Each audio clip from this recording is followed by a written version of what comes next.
नमस्कार मित्रों, मैं हूं लाल सिंह। एलएस क्लासेज में आप लोगों का हार्दिक स्वागत है। आज हम लोग ट्रिग्नोमेट्री का हाइट एंड डिस्टेंस में पार्ट 4 जो है उसको कंप्लीट करने वाले हैं। इसमें सारे क्वेश्चंस हो जाने चाहिए, देखते हैं पूरे होते कि नहीं। ये है क्वेश्चन, 7 मीटर ऊंचे भवन के शिखर से, ये देखिए ये है 7 मीटर ऊंचा भवन। 7 मीटर ऊंचे भवन के शिखर से एक केबल टावर के शिखर का, यह है केबल टावर, इस केबल टावर के शिखर का उन्नयन कोण मतलब एंगल ऑफ एलिवेशन ये 60 डिग्री, यहाँ पर 60 डिग्री का एंगल है। और इसके पाद का अवनमन कोण 45 डिग्री है। मतलब यहाँ से ये जो केबल टावर है, इसके पाद मतलब नीचे तल पर, ये यहाँ पर ये 45, ये 45 डिग्री है। अवनमन कोण मतलब एंगल ऑफ डिप्रेशन, ये बेस साइड। टावर की ऊंचाई ज्ञात करिए। तो ये बताना है कि टावर की ऊंचाई कितनी होगी। देखो एग्जाम में, यूपी बोर्ड के एग्जाम में 20 क्वेश्चन ऑब्जेक्टिव आते हैं, इसलिए हमें हर क्वेश्चन को ऑब्जेक्टिव समझ करके उसको जल्दी से जल्दी पहले क्वेश्चन के आंसर तक पहुंचना जरूरी होता है। हमसे केवल टावर की ऊंचाई पूछेगी, दिमाग लगाना। अगर ये 7 मीटर तो यहाँ पर भी 7 होगी। ये एंगल 45 डिग्री है, तो दो लाइन पैरेलल हैं, तो ये ट्रांसवर्सल लाइन हुई, मतलब यहाँ पर एंगल 45 डिग्री हुआ। हमने बताया था कि किसी समकोण त्रिभुज में राइट एंगल ट्रायंगल में अगर 45 डिग्री बेस का एंगल है तो ये दोनों एंगल इक्वल होंगे, क्योंकि 90 डिग्री है। तो बेस और परपेंडिकुलर दोनों बराबर हो जाएंगे, मतलब ये 7 हुआ। अगर ये 7 है तो ये वाली साइड 7 हो गई। हमें केबल टावर की ऊंचाई बतानी, इतना पता है, ये पता हो जाए क्वेश्चन लग जाएगा। किसी भी त्रिभुज में बेस साइड के पास अगर एंगल 60 डिग्री है तो बेस की जो साइड होगी इसमें आप केवल अंडर रूट लगा दीजिए, वही इसकी हाइट हुआ करती है। मतलब अगर ये 7 है तो ये हो जाएगी 7 अंडर रूट 3। हमें क्या चाहिए? टावर की टोटल ऊंचाई। तो नीचे कितना है? 7 प्लस ऊपर कितना है? 7 अंडर रूट 3। इन दोनों को ऐड कर देंगे, आंसर हो गया टावर की ऊंचाई। अब हम देखते हैं कि तो इसकी टावर की टोटल हाइट कितनी होगी? 7 प्लस 7 अंडर रूट 3। चाहें तो इसको ऐसे करके आंसर छोड़ सकते हैं, या फिर 7 करें कॉमन तो ये बचेगा 1 प्लस अंडर रूट 3। 7 तो कॉमन है, अंडर रूट 3 की वैल्यू 1.732 होती है, और 1 ये तो हो गया 2.732। इनका गुणा कर देंगे तो 7 दूनी 14, 7 यहाँ 21, 22, 7 सत्ते 49, 51, 7 दूनी 14, 19, 19.124 इतने मीटर ये इस टावर की ऊंचाई हो गई। ये तो हुआ ऑब्जेक्टिव मेथड, मतलब जल्दी से हम आंसर तक पहुंचे उसके लिए। अब लेकिन हमें अगर रिटन में करना है, मतलब 1 नंबर के अलावा, ऑब्जेक्टिव के अलावा वैसे रिटन में आता है क्वेश्चन, तब हमें क्या करना है? देखो उसके लिए हम इस वाले त्रिभुज को लेंगे, इसके नाम डालने पड़ेंगे A B C D E। इस तरीके से हमने कुछ भी नाम डाल दिए। डालने के बाद लिखेंगे त्रिभुज ABC में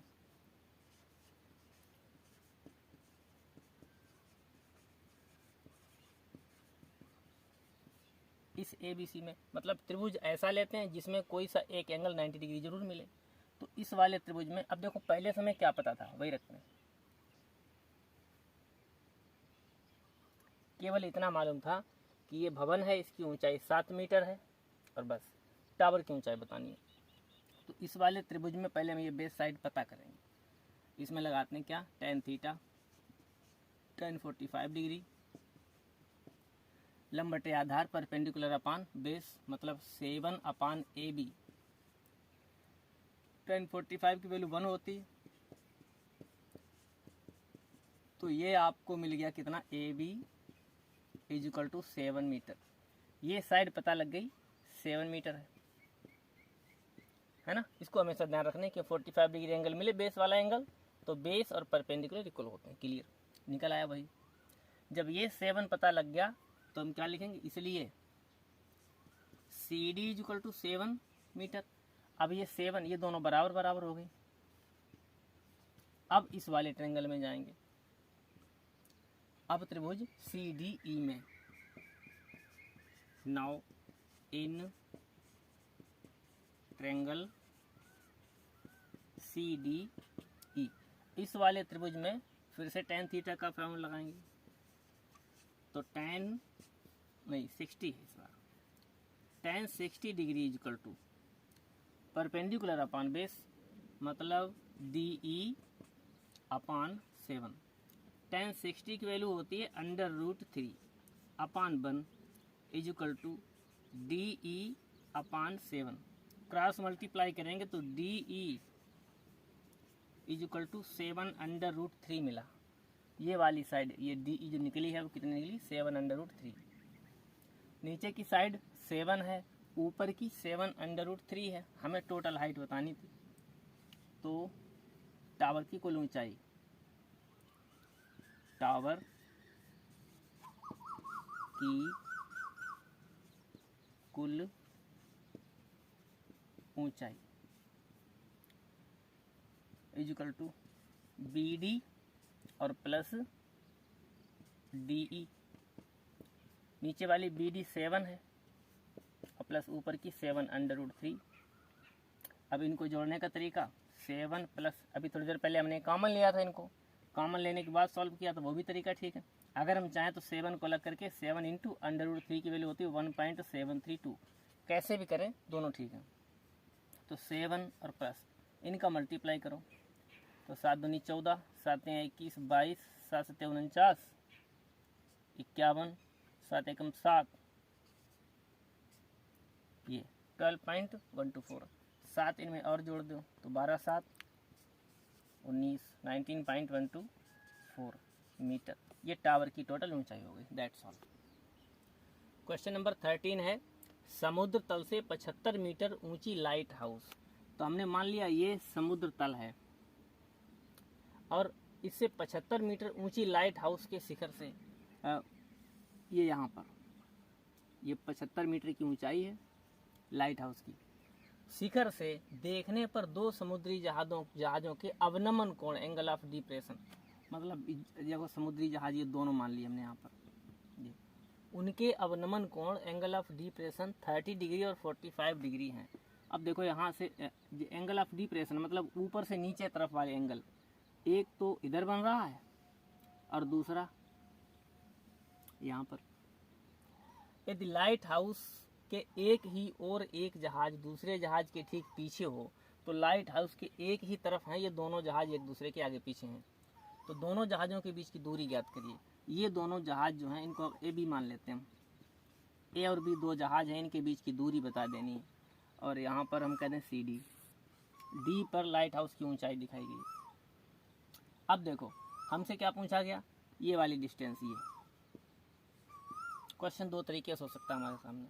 एक तो बोर्ड में यही क्वेश्चन हमें ऑब्जेक्टिव में मिल जाए, 4 ऑप्शन दिए जाएँ, कहा जाए क्वेश्चन को सॉल्व करो।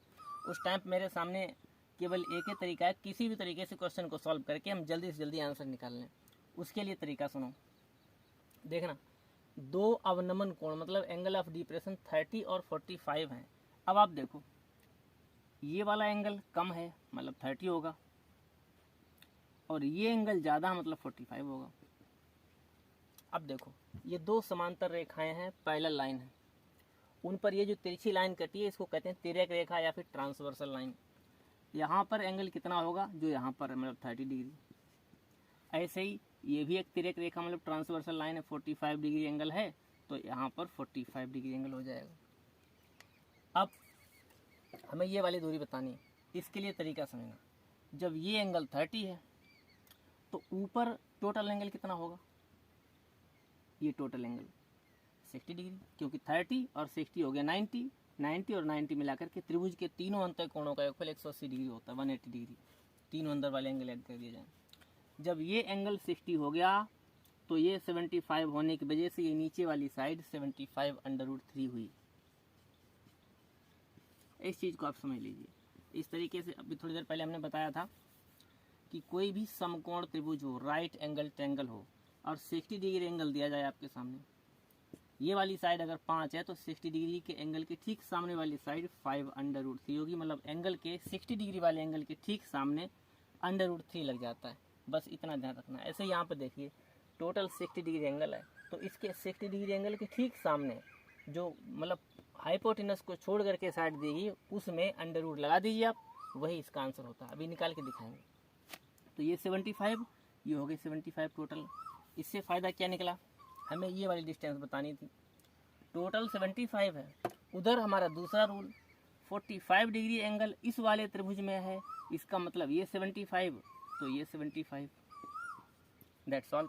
टोटल लेंथ में से हम उधर वाली लेंथ को माइनस कर देंगे, मतलब 75 √3 में से 75 माइनस कर देंगे, 75 कर दिया कॉमन, √3 - 1, यही तो ए और बी के बीच की दूरी निकालनी थी, निकले आंसर हो गया।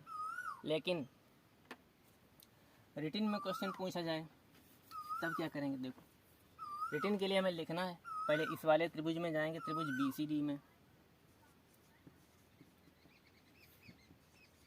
इन ट्रायंगल BCD, इस वाले में लिखेंगे tan 45 degree equal to 75 BC। tan 45 की वैल्यू 1 होती है, 1/1 लिख दिया, 75 BC। क्रॉस मल्टीप्लाई कर दें तो मिलेगा BC इक्वल टू 75 मीटर। ये BC पता लग गया 75, पहले नहीं मालूम था। अब जब ये पता लगा ली, अब क्या कर दें, पूरे त्रिभुज में, त्रिभुज ACD में, इन ट्रायंगल ACD, पूरे त्रिभुज में फिर से हम वही फार्मूला लगा दें, tan, अब हमारे पास एंगल 30 डिग्री है, tan 30 equal to perpendicular upon base, मतलब CD, और CD को 75 लिख दें अपॉन ये टोटल जो 75 √3 निकलने वाली हमें नहीं मालूम, तो इसको लिख देंगे AB और प्लस 75, इधर AB उधर का 75 पता है। इसकी tan 30 की वैल्यू होती है 1/√3 equal to 75 upon AB plus 75। Cross multiply कर लें तो क्रॉस मल्टीप्लाई करने पर मिलेगा, इसका इधर मल्टीप्लाई करेंगे, AB प्लस 75 इक्वल टू 75 √3, तो AB निकला, AB इक्वल टू 75 √3 माइनस, इसको उस तरफ पहुंचा दें, इसे नहीं रोक सकते हम, ये जो आवाज़ें हैं इन्हें हम नहीं रोक सकते, नेचुरल हैं, तो -75 AB इक्वल टू 75 कर लिया काम। देख लीजिए आप लोग, रियल में कोयल इस तरीके से बोलती है, क्योंकि एडिटिंग तो हमें आती ही नहीं है जब उसमें कुछ कर पाए। इसमें 75 कॉमन कर लिया तो बचा क्या, √3 - 1, AB इक्वल टू 75। इतना आंसर NCERT बुक में यही आंसर दिया गया। हम चाहें तो आगे सॉल्व कर सकते हैं, क्या करें, √3 की वैल्यू लगा दें, 1.732 -1 करके वहाँ तक भी कर सकते हैं सॉल्व। जी आंसर हो गया आपका। अब हम देखें क्वेश्चन नंबर 14। क्वेश्चन नंबर 14 है, 1.2 मीटर लंबी एक लड़की, ये देखिए यहाँ से यहाँ तक ये लड़की की लंबाई है, 1.2 मीटर ऊंची एक लड़की भूमि से 88.2 मीटर की ऊंचाई पर एक क्षैतिज रेखा में हवा में उड़ रहे गुब्बारे को देखती है। ये जमीन से 88.2 मीटर की ऊंचाई पर ये यहाँ पर एक गुब्बारा उड़ रहा है, लड़की ने यहाँ से देखा, इसका मुंह यहाँ पर है, 1.2 मीटर ऊंची लड़की है, ये गुब्बारा यहाँ पर है 88.2 मीटर की ऊंचाई पर, ठीक है। फिर आगे,